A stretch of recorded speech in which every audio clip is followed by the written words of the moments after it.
Hey everybody, it's me Andrew. Get out into nature and tune in for yourself. Resonate with the Earth's electromagnetic field via 432 Hertz, the universal frequency. So today I'm gonna go into subspaces and subliminals and how to open yourself up to subliminals, subspaces, and work on the subatomic. So let's get into this.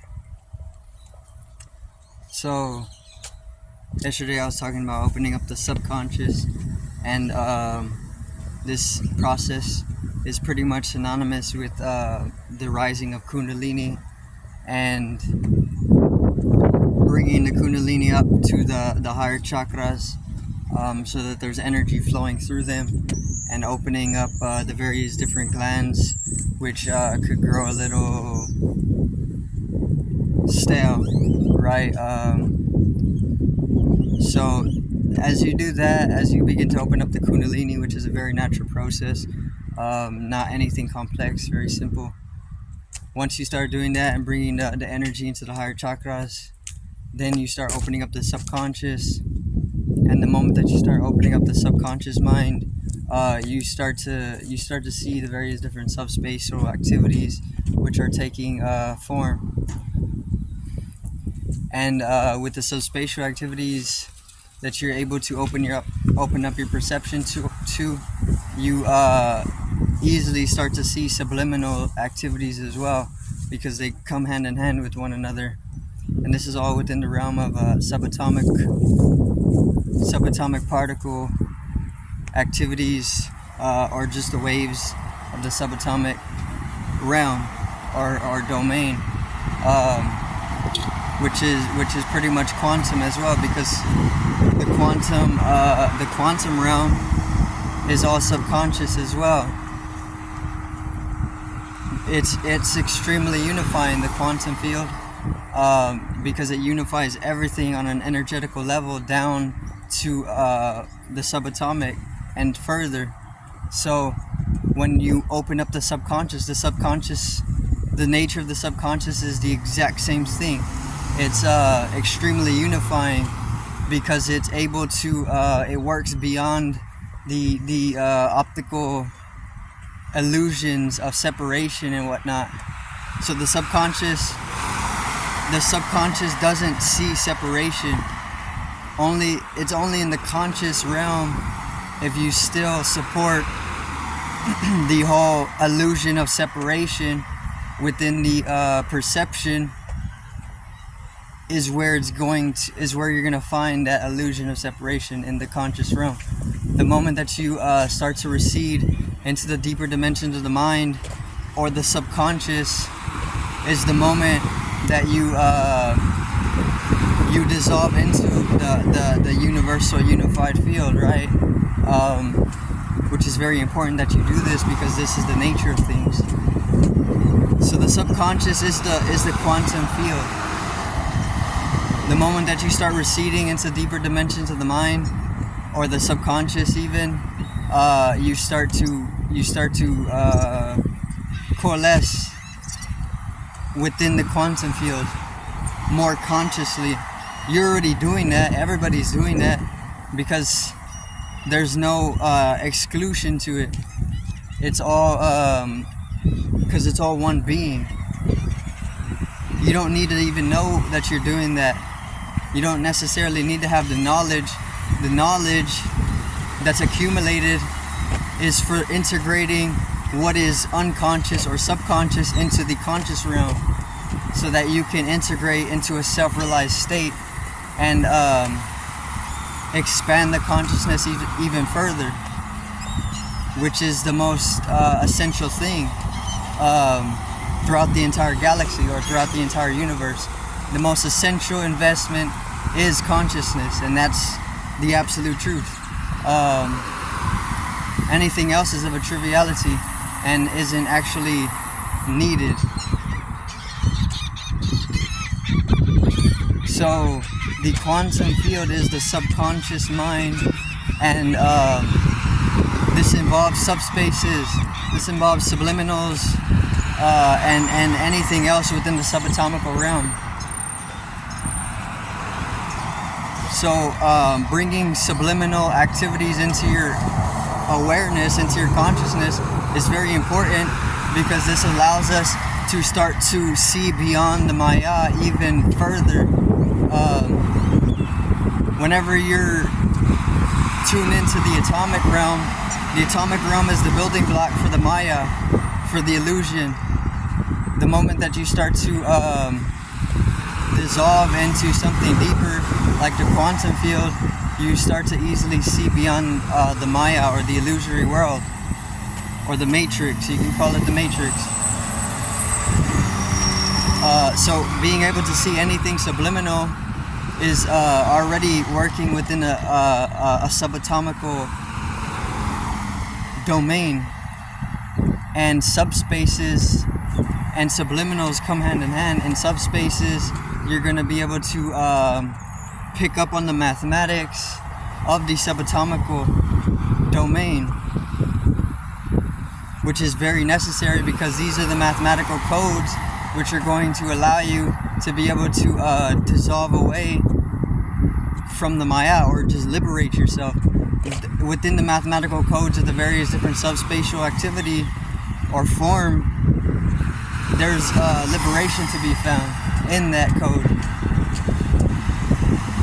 because it's extremely spacious, and it's synonymous with the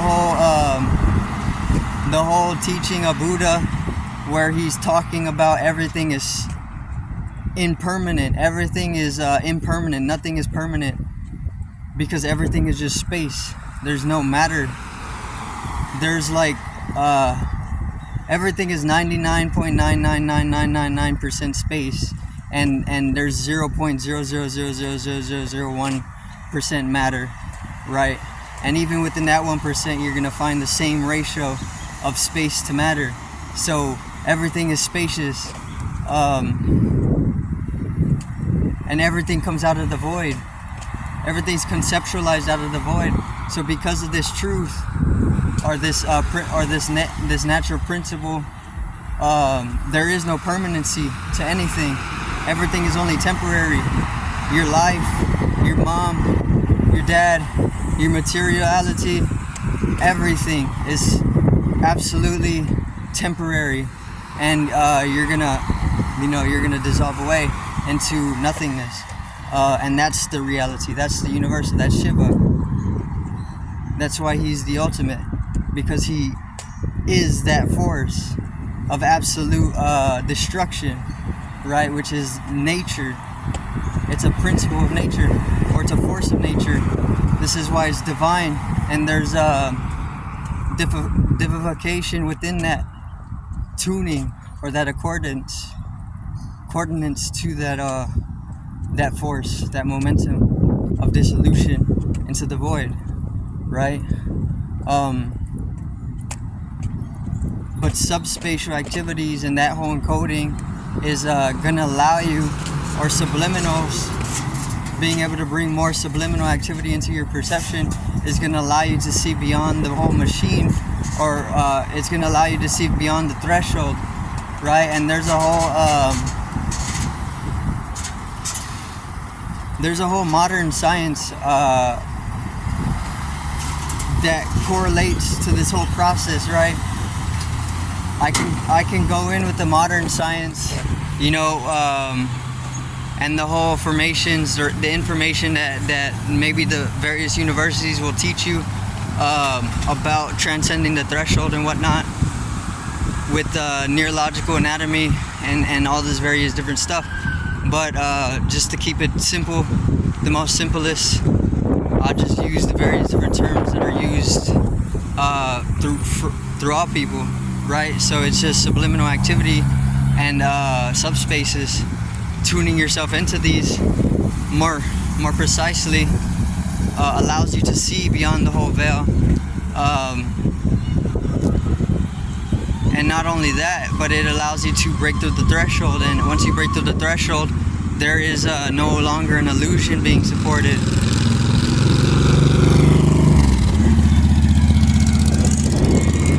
Which is a type of transcendence. It's a degree of transcendence of a specific normality that has been conditioned and programmed into mass.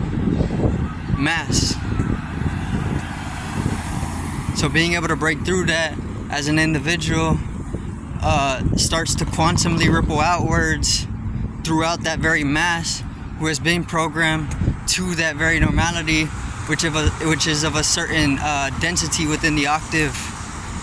So the moment that you break through that as an individual, dissolving into oneness, is the moment that you start to liberate other people around you without actually having to even try, which is all within Wu Wei as well, which is where the magic starts to come. And due to the fact that it's becoming more magical, is backing the whole breaking through the threshold. The moment that you break through the threshold, everything becomes even more magical than life already was in the Maya, right? But there's definitely dark tones to everything as well. This is life. I mean, if you go out in nature, you're gonna see a lot of dark tones to it. You know, we're not excluded from any of this.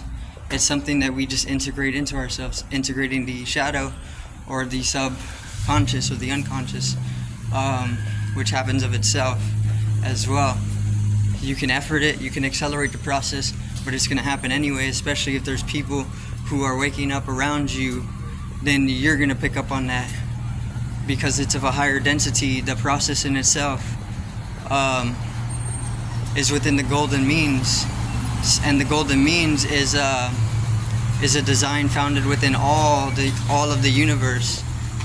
And because it's such a radical, or because it's such an omnipotent sequence, is the exact same reason why it's so contagious as well, right? So being able to align yourself to the various different subspaces and subliminal activities, once again, allows you to just straight up break through the threshold. Or maybe that's more of a sign if you're starting to tune into subspaces or even subliminal activities. That's also just a sign that you're bringing more energy up here at the higher chakras, and even just waking up, spiritual awakening. You're gonna start seeing more of the subliminal activities and subspatial activities within the subatomic, which is breaking down the atomical, which is the building block for the Maya. So once you start breaking down the building block for Maya, you can start seeing a more megalithical structures within the various different spaces. But I do thank everybody for watching once again. Peace out, one love, and have a great evening.